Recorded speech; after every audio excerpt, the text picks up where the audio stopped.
Time is running out.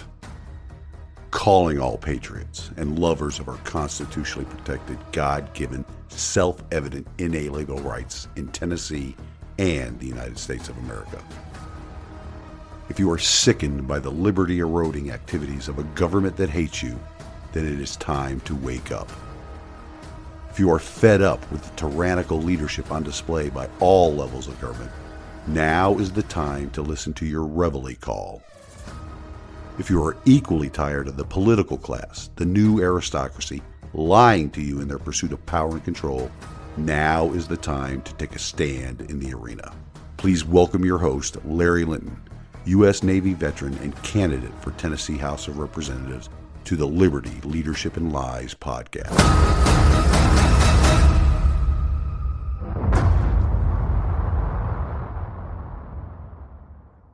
Welcome back, ladies and gentlemen, to another episode of the Liberty, Leadership, and Lies podcast.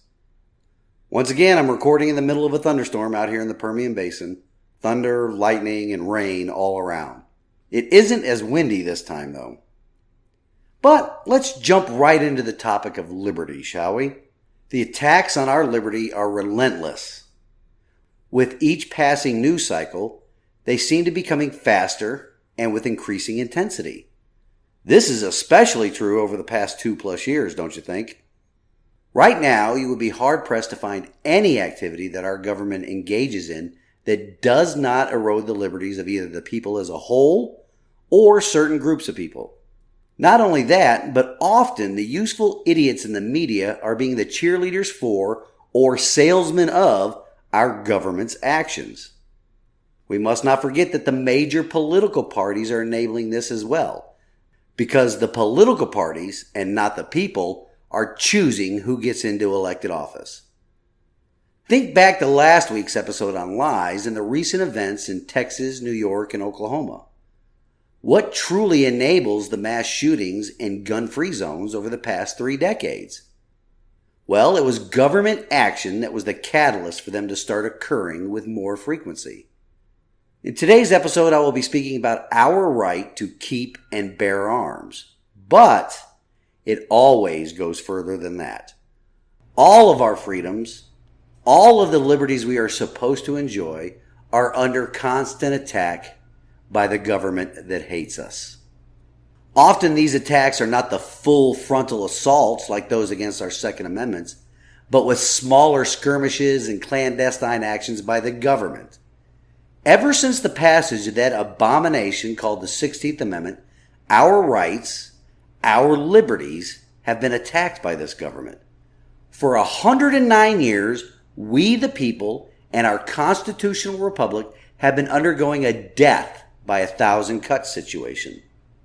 This would not be happening if the federal government had not been able to grow to the scope and size it is today. That growth that has only happened because of the income tax. The primary focus of our government lately, local, state, and federal governments, is our Second Amendment protection to keep and bear arms. Why is that? Well, because without the Second Amendment, you cannot defend any of the other amendments or even the Constitution itself. This focus on the people's right to keep and bear arms always intensifies when a product of the usurper's culture rot ends up killing children in the government-created gun-free school zones. By the way, do you want to know how to absolutely ensure your children do not get killed or wounded in one of those gun-free school zones? It's a 100% guarantee, too. Homeschooling is the answer, ladies and gentlemen. Do not send your children off to the indoctrination centers that government has also turned into target-rich killing fields for crazy people. Crazy people that their culture created. Homeschooling really has no downside either. One of the most widespread falsehoods about homeschool children is that they are socially awkward and do not become successful in adulthood. Of course, the institution that would like you to believe that is our government and their useful idiots. By homeschooling children, it does not allow the usurpers of our liberty to indoctrinate children and drown them in their rotting culture. I recently read an article that debunks that socially awkward children homeschooling myth too. Harvard researchers Ying Chen, Christina Hinton, and Tyler J. Vanderweel published a study on November 10th of last year that can provide you with the facts. This study found that there were some notable differences in outcomes when comparing government schools to homeschooling. How about these as favorable outcomes? The study found that children who are homeschooled are more likely to be forgiving, more likely to attend church, more likely to volunteer in their communities, less likely to use marijuana, more likely to have fewer lifetime sexual partners. More importantly, though, homeschooled children have been found to have a sense of greater purpose in life as compared to their contemporaries. Those contemporary children that sit in a classroom being indoctrinated in the corrosive, divisive, and sexualizing curriculums that are so prevalent across our nation right now. All of that I just read are enough reasons for people to rescue their children from government indoctrination and rescue them from the rotten culture government and their useful idiots have been creating in our republic for generations now. If you homeschool your children, you can ensure they will learn the true history of our republic and its founding principles. For more on the article, you can read about it at the Tennessee Conservative. You can subscribe to their content at TennesseeConservativeNews.com. Speaking of the Tennessee Conservative, I want to remind the listeners of the Tennessee Freedom Summit. It is scheduled to take place on the 19th and 20th of August in Nashville. The event is hosted by Brandon Lewis and the Tennessee Conservative. The early list of the guest speakers is already impressive. One of the confirmed speakers is one of my favorite liberty-defending legislators, Deputy Speaker Janice Bowling of the Tennessee State Senate. Also speaking will be Robin Steeman from Moms for Liberty, one of the best liberty-defending organizations in our nation right now. There are many more that you can see at the website too. For more information and to get your tickets, go to TennesseeFreedomSummit.com. Again, that is TennesseeFreedomSummit.com. Now let's get back to the actions of the useful idiots as well as their masters in the new aristocracy in eroding our liberty. I am sure you have heard by now our senile, dementia-riddled Commander-in-Chief speak about gun control since the mentally ill young men in Buffalo and Uvalde went on their killing sprees. And I'm quite sure the recent mass shooting in Tulsa will be added into their reasoning for restricting our rights. Also, Hairy Leg Joe's sidekick, Kamala, she's been out there as well. These two, along with every member of the Communist Party here in America, they are singularly focused on eroding our constitutionally protected Second Amendment rights. The two leaders of the Communist Party here in our republic, they are spreading the same lies Dementia Joe did on the campaign trail during the 2020 elections. Well, maybe not always from the trail, unless you consider the campaign trail as being between the living room and bathroom in his basement. But anyway, here is the lie he keeps spreading, and the useful idiots in the media help with that. Give it a listen. You couldn't buy a cannon when the Second Amendment was passed. You couldn't go out and purchase a lot of weapons. That is a lie that has been debunked numerous times. Just when will his speeches and news conferences come with a warning about misinformation? Anyway, for the liberal or communist listeners that believe that lie, let me provide you with a definition and some data. The word I want to define is privateer. The following definition comes from Merriam-Webster.com. Privateer, an armed private ship licensed to attack enemy shipping. Notice the word private in that, meaning not the government. Just what do you think these privateers, these privately owned ships, attacked enemy shipping with? Rainbows, unicorns, misgendering, or using the wrong pronoun? Of course not. They attacked other ships with cannons, among other weapons like cutlasses and muskets. Privately owned weapons, to be exact. Just when were privateers used? Well, let's share some information from Wikipedia, if that is all right. A privateer, again, is a private person or ship that engages in maritime warfare under a commission of war. since robbery under arms was a common aspect of the seaborne trade, until the early 19th century, all merchant ships carried arms. A sovereign or delegated authority issued commissions, also referred to as letters of marque, during wartime. Now, right here, I will once again refer to the audience to Article 1, Section 8, Clause 11 of the United States Constitution, and this clause is called the War Powers Clause. It states that the Congress has the power to declare war, grant letters of marque and reprisal, and make rules concerning captures on land and water. Again, that is right from the Congress's enumerated powers and is still part of our Constitution today. So the sovereign, in this case the government of the United States of America, the sovereign would issue letters of marque and reprisal to privateers, private citizens that own ships with cannons on them. That empowered the holder to carry on all forms of hostility permissible at sea by the usages of war. Just in case you discount Wikipedia, the following comes from the Encyclopedia Britannica. Privateer, privately owned armed vessel commissioned by a belligerent state to attack enemy ships, usually vessels of commerce. Privateering was carried on by all nations from the earliest times until the 19th century. Oh, and for a frame of reference here, the 19th century began on 1 January 1801 and ended on 31 December 1900. When was the Constitution ratified? That would be 1789. And when was the Bill of Rights, of which the Second Amendment is part of, ratified? That would be 1791. So, for the liberals and commies, including Dementia Joe, that cannot count, that means that even after the Constitution and Bill of Rights were ratified, the federal government of the United States of America contracted with private citizens, privateers, and these privateers owned cannons. The government contracted with private citizens to engage in warfare on behalf of the government of the United States of America. A simple internet or library search, and you all can find these facts for yourselves.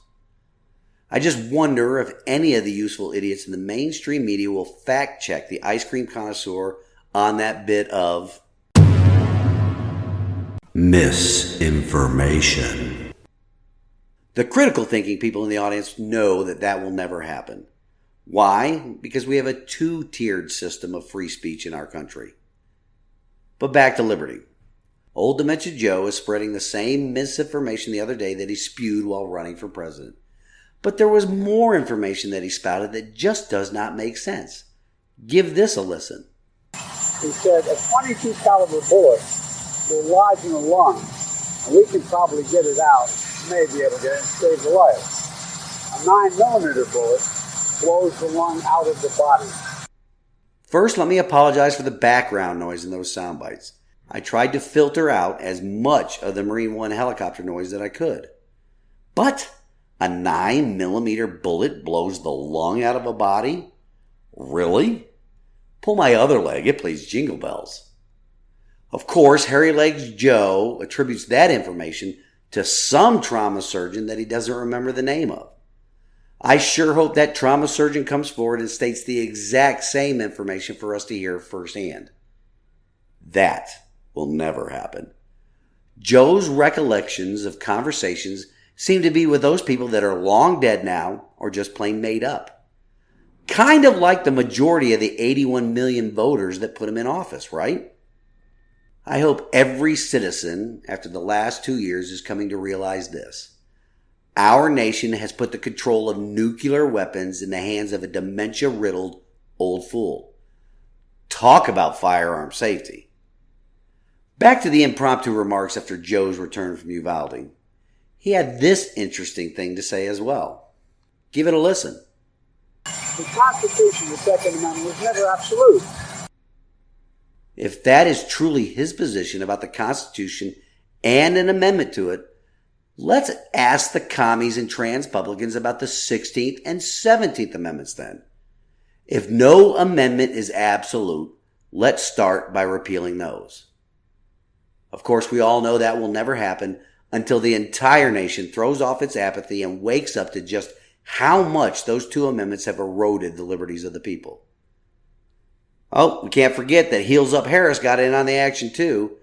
Just like that man-child, Beto O'Rourke down in Texas, she states that the government is coming after our guns. Let's give old Kamala a listen to.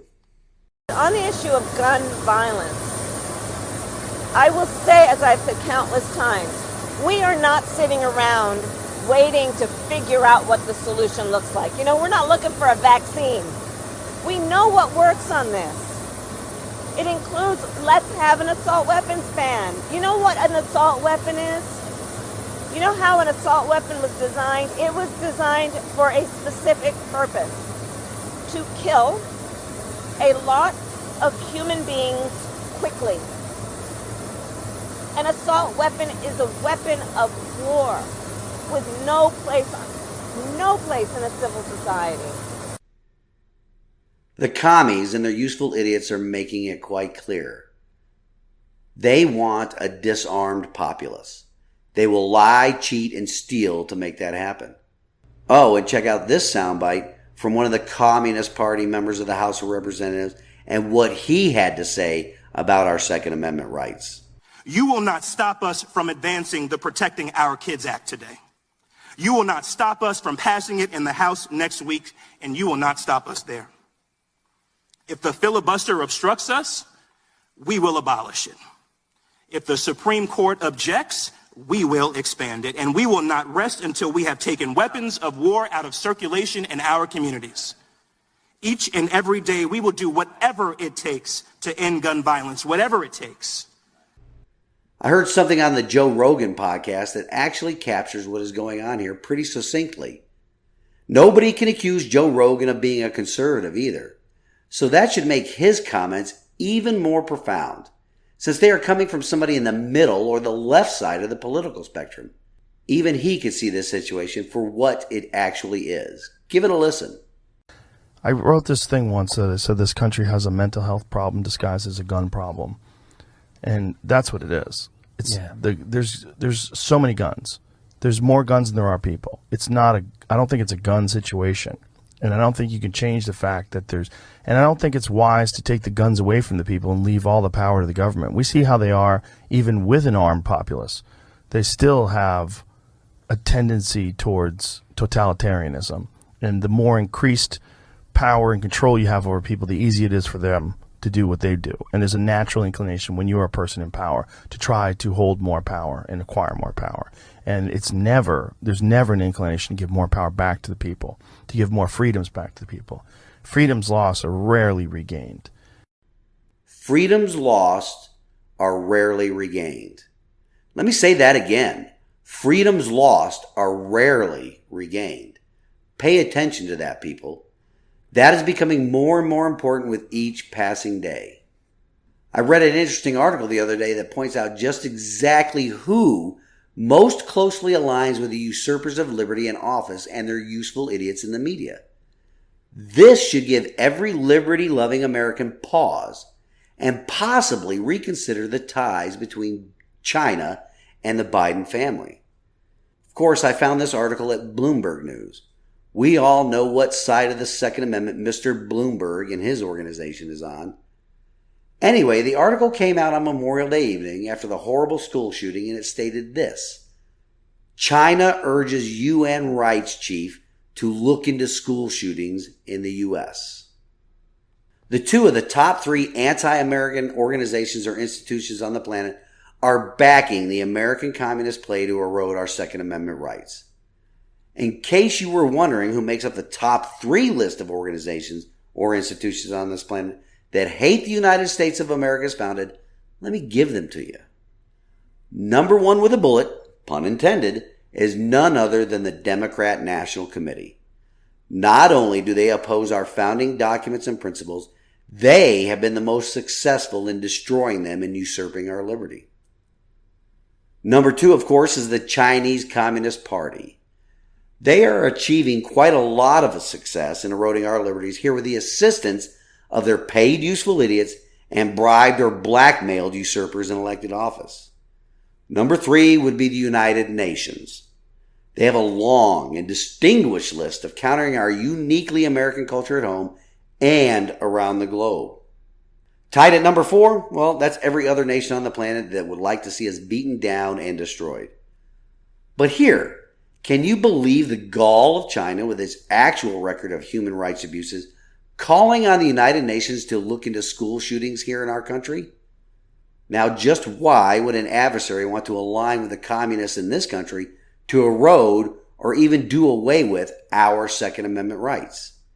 To get the answer to that why question, you have to dig into history and some data. Oh, and you have to ask yourself another question. That question would be this: what is the biggest fear for any enemy contemplating the invasion of the United States of America? That can be answered by the fact that more than 81 million Americans currently own a firearm. Looking back at history, one of Japan's most brilliant and revered admirals, Isoroku Yamamoto, had this to say about invading the United States of America. Quote, "You cannot invade mainland United States. There would be a rifle behind each blade of grass." Unquote. That was true in the 1940s and still true today. By the way, that brings up another interesting point. Compare mass shootings in America in the 1940s and today. Same percentage of gun ownership, yet different results. Why? Of course, we discussed that last week. The why is because of the culture rot that is promoted and enabled by a government that hates us. Back to China jumping on board with the American communists and wanting to disarm the citizens. Here's another question. If you were in charge of the largest standing army on the planet and you wargame scenarios involving the invasion of another sovereign country, would you be concerned with how many citizens in that country were armed? Of course you would be. Hence China backing the play of the UN and the American communists. China not only wants us weakened militarily and economically, but also in the citizens' ability to defend the homeland. There are many forces that would like to see the American population disarmed. China and any other potential foreign adversary. But the one that tops the list is our own government. While they will constantly spout off about how you don't need an AR-15 to hunt or some other such nonsense, they get away with saying that because they bank on the apathy of the electorate and a large number of citizens not being educated on our nation's founding documents. After all, Dementia Joe had this to say about that in the same impromptu press conference. Give it a listen. And those who, not many are saying it anymore, but there was a while there where people were saying that, the tree of liberty is water with the blood of patriots, and what we have to do is have to be able to take on the government when they're wrong. Well, to do that, you need an F-15, you need a Abrams tank. So it's just, I think things have gotten so bad. That's almost funny because a bunch of poorly educated, third world goat herders, armed mostly with Soviet-era AK-47s, just kicked the most powerful country on the planet out of their own country last year. The usurpers do not want you to know the real reason the Second Amendment was added to the Constitution. It wasn't for hunting or even self-defense. The Second Amendment is there to guarantee that we the people can overthrow an out-of-control tyrannical government, just as we did when we won the Revolutionary War in 1783. The British had tried to confiscate the weapons of the people in the 13 colonies, weapons that included cannons. Our founding fathers wanted to ensure that the people always had that option.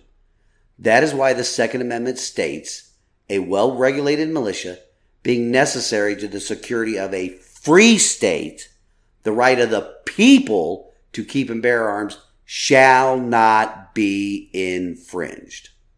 That brings to mind another quote that our government should pay attention to. Again, it comes from Admiral Yamamoto after the attack on Pearl Harbor.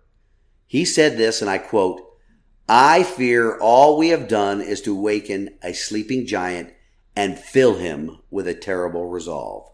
Unquote. There is coming a time when even the people who just want to be left alone will be awakened.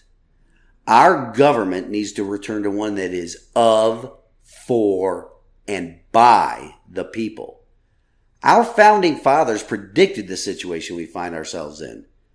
It was Thomas Jefferson that once said, quote, "Educate and inform the whole mass of the people.